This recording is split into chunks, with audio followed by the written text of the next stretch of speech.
Welcome to another data-heavy spreadsheet heat pump math. Now, I keep hearing about my couple-year-old standard pedestal heat pump as old and inefficient. They have far better HSPFs on newer mini splits, and they're so much better, and they work at far lower temperatures. Well, they work, but are they actually cost savings? And depending on what you currently have, they can be. Now, what I've found in the past, I can research this with my gas bill, is at 47 degrees, I need about one therm a day, which is 100,000 BTUs. At 17, I need about 3.6, and at 0, I need 6. Now, if I just had, baseboard heaters, electric, my standard rates there, it'd be about $4.40 a day, even in October. And over in January, I mean, we're talking $25 a day to heat my place. That's ridiculous. But, it's like, sure, I have off peak rates, which is a little bit lower. And, some people are really paying higher, and that's just crazy. So if you had these kind rates, getting a heat pump is going to be a no-brainer. You really want to do that. And the other thing too is that natural propane is quite pricey too, so it's you're going to find that you're going to save money with that. But if you have a high efficiency natural gas, it's going to be tough to save any money at any of the lower temperatures. Now, the mini split heat pumps, they may post higher numbers and work at really low temps, but you live in an area with weeks that don't get above 25 degrees Fahrenheit, that really won't save any money. And I did some research on trying to find spec sheets for a lot of the mini splits, and a lot of them don't really show the lower temperature coefficient of performance ratings under, say, 17 degrees. And that's where I feel it's the most important, because that's where I need most of my heat. Now, what I found is that the mini splits are hugely efficient at low speeds, and they can even have a coefficient of performance around 5. But, if it's only 45 degrees outside and you're pulling 85 watts and you're just heating up that one room, 425 watts worth of heat for 85 is a good deal, but it's basically just running a small space heater. And that might be all you need if you're just doing that one room. But if you want to run it at regular speed, then COP does drop. I'm guessing that it's more efficient because you don't have to move as much air to take the heat out of it. Now, that's the thing too, is a lot of heat pumps, if you run them slower, they get higher performance ratings.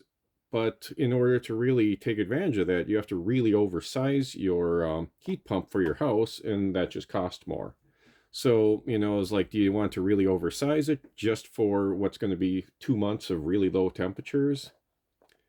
And a lot of you probably live in areas where your Januaries are a lot like my late Octobers. You see days in the 50s and maybe into the 60s, but then see temps in the 20s and teens and get snow that may stick for a couple days.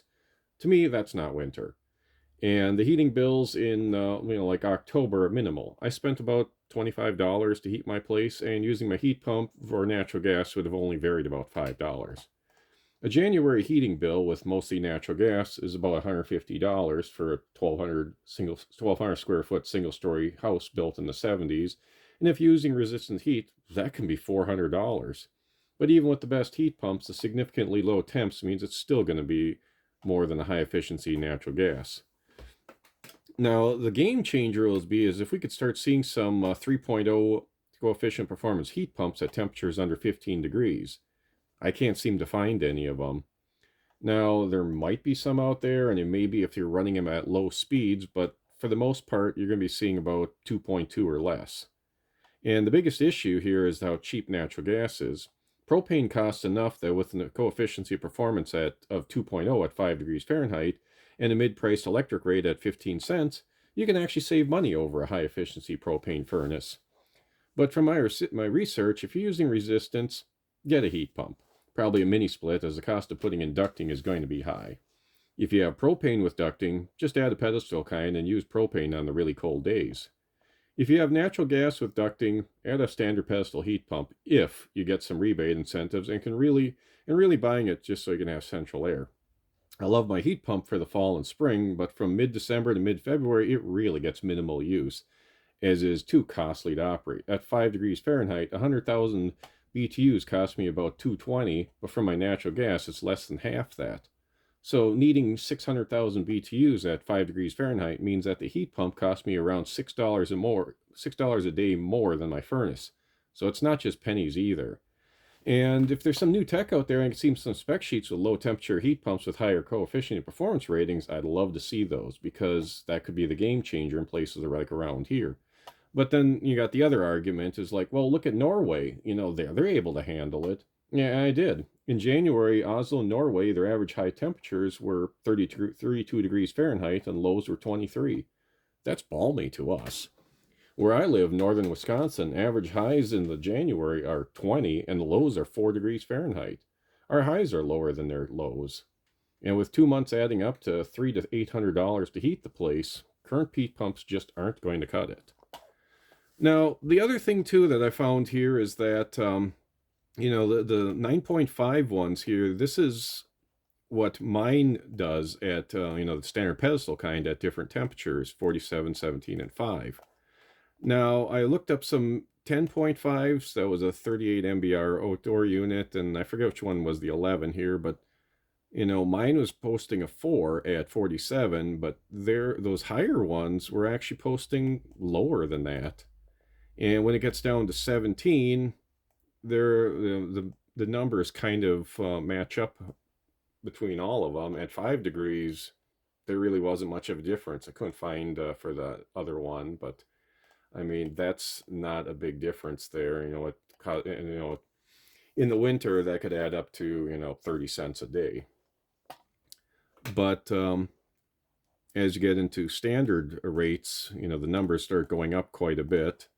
And, if you're over at 25 cents a kilowatt hour at 17 degrees, it's be 12, 13, $15 just to heat my house for a day. I think it's terrible when it costs more than 6 or 7 on natural gas. Now, I did find this that was claiming to be at 8.9 and at 8 cents.